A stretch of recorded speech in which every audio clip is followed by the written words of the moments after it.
invitation must come from your institution according to the scholarship website. If you put in a strong application, also try to apply to other universities. Remember, this scholarship depends on your academic credentials, your motivation letter, your recommendation letter, and your CV. The last tip I will give to you now, there is a scholarship opportunity I am going to be telling you about, and this scholarship is sponsored by the government of Slovakia.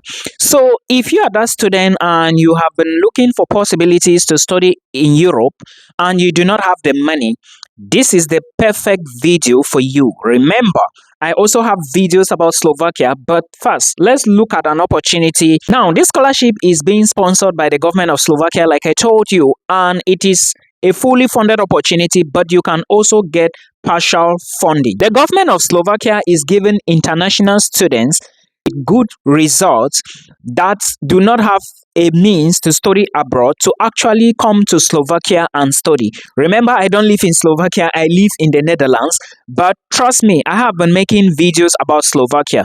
I'm going to give you a detailed breakdown of what you need to know. I'm going to tell you about the application deadline for this scholarship. I'm going to tell you about eligibility criteria. I'm going to tell you about the amount of stipend given to every international or to winners of this scholarship, and I'm going to tell you about some tips you need to know, and I will also talk about the travel grants and documentation that you need to submit for this scholarship application. First thing first, let me talk about the tips so that before you start the application, you should be aware of what is involved. Remember, I said you are going to study for absolutely $0.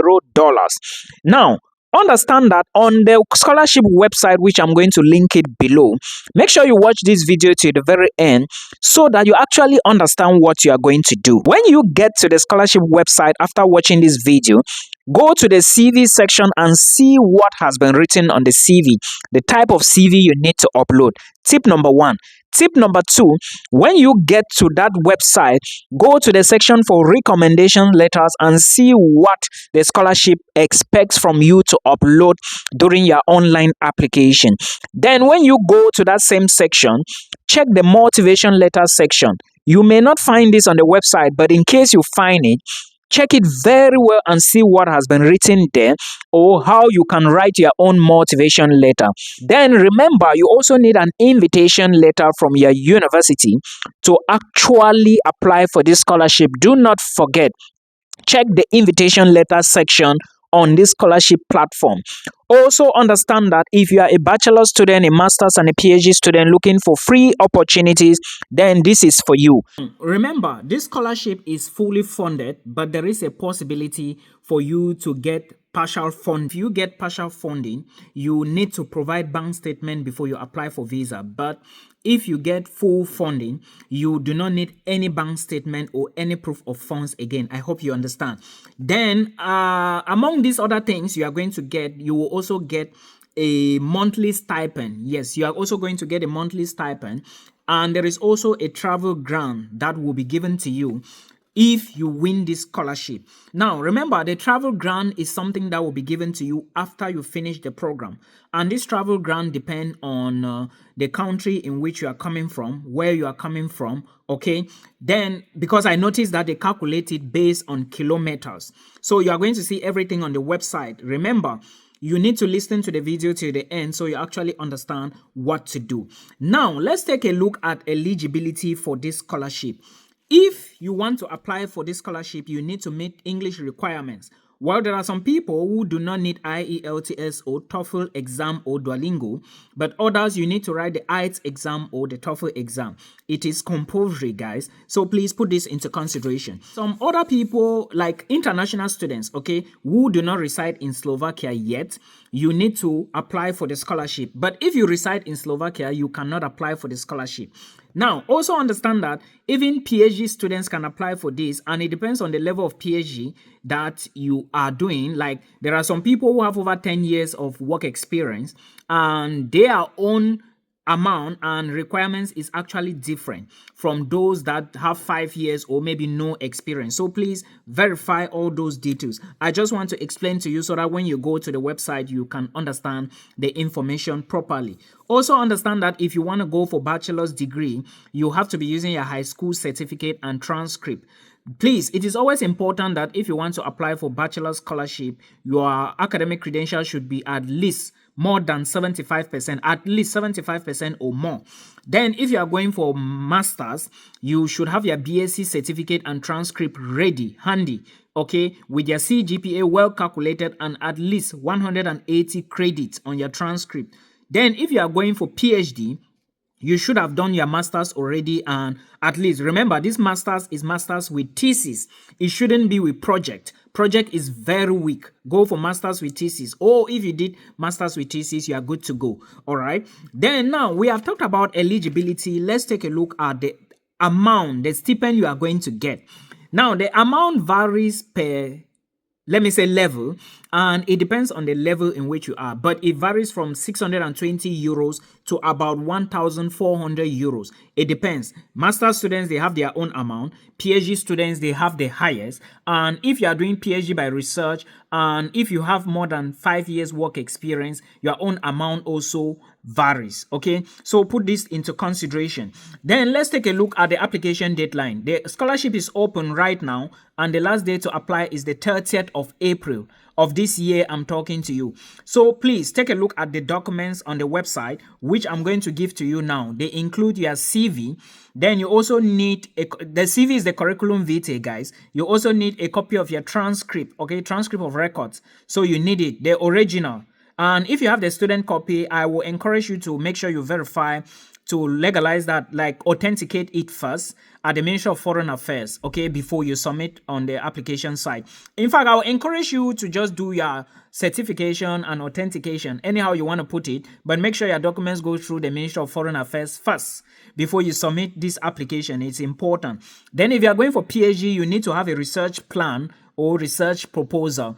It is very important to have research proposal, okay? Then you need 2 recommendation letters, and these recommendation letters are coming from your professors or your academic institution. You need to get this from your professors, like I said. Then you need a copy of your international passport. It is very important. A new passport, preferably. If you still have it up to 2 years, fine and good. Then you need a motivation letter. Remember, most scholarships rely on motivation letters. They want to see your strength. They want to see what you can actually do to convince them to give you that scholarship. So make sure you indicate why you are applying for that scholarship, why Slovakia, why you are applying for that particular program, and what you can do in future. There are so many sectors you have to touch on this application. And the scholarship probably have a word limit, or maybe they have said, okay, write between 1,000 to 1,500 characters. They always give limits. So make sure you go to that section for tips and verify how to write the motivation letter. Then also confirmation of results from your past education institution.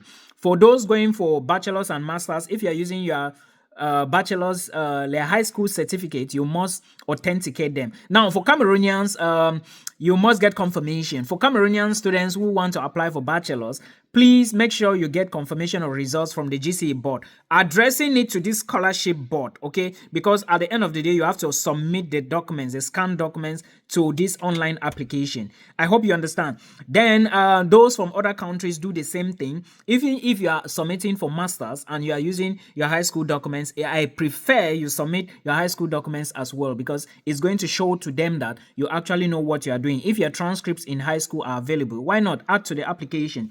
Then also you need other documents, right? It just depends on what level you are going in for, especially PhD candidates. They do have their own documents. Now we've talked about the documents, we talked about the application dates. Let's take a look at the travel grant, which we have talked about. Remember, they will give you the grant only after you finish this scholarship. Well, probably they are giving you so that you can use it to return home, because they are calculating based on kilometers.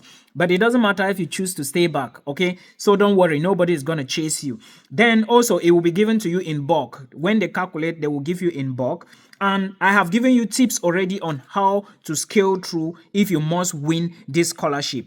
Remember, there is information for how you can apply, and there are also other things on how. Then you need to know the scholarship time frame. You also need to know the explanation on the amount of the scholarship. Check those informations or the information on the website so you actually know what they are asking you to do. I will advise you again, check the admissions and invitation link section. Invitation must come from your institution according to the scholarship website.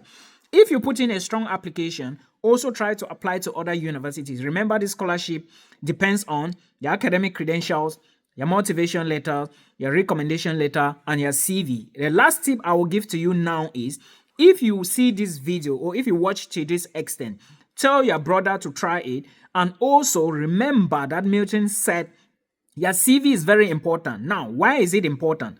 Have you done voluntary work before? Have you done community projects before? Do you have work experience? Do you have certifications to prove that? Have you done internships before? The program you are trying to apply to, are you doing something at the moment to improve that? It is not too late to register to NGOs. It is not too late to prove that you've done voluntary work. This is my last advice. Make sure you don't go and lie on your CV, guys, because they will know. Okay, so if you are saying something, make sure you are actually confident about what you are saying. I believe this is enough evidence for you or enough tips to get you this scholarship, and see you in Europe next year. More videos are dropping soon, and I expect you to take them, do your due diligence. If you want to talk to me one-on-one, booking details below. Please do not forget to share and like the videos. We meet again. Bye-bye.